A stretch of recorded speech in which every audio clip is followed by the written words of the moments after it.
ऐसन देखलू का गोरी वायरल भइल बाटे ढोरी। ऐसन देखलू का गोरी वायरल भइल बाटे ढोरी।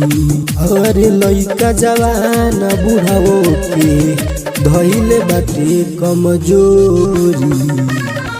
ऐसन देखलू का गोरी वायरल भइल बाटे ढोरी। ऐसन देखलू का गोरी वायरल भइल तुहर ढोरी। तुहरे वीडियो के करता सब इंतजार हो। मार्केट में बस तू ही बारी सबके बनबा बाजार हो। इंस्टा पर खाली तहारे बाटे आयल चारोरी हो। तुम्हारे ऐसन दिखलू का गोरी वायरल भइल बाटे ढोरी। तुम्हारे ऐसन दिखलू का गोरी वायरल भइल बाटे ढोरी।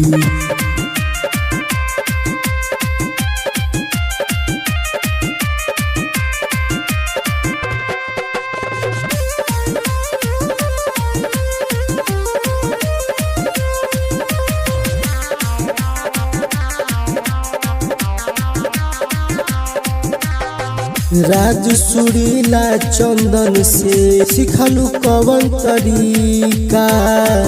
गौआ जवार शहर के लुगवा भइल बा फीका। राज सुरीला चंदन से सिखलू कवन तरीका। गौआ जवार शहर के लुगवा भइल बा फीका। तुहरो चिझवा उहे बात जैसन बाट कटोरी।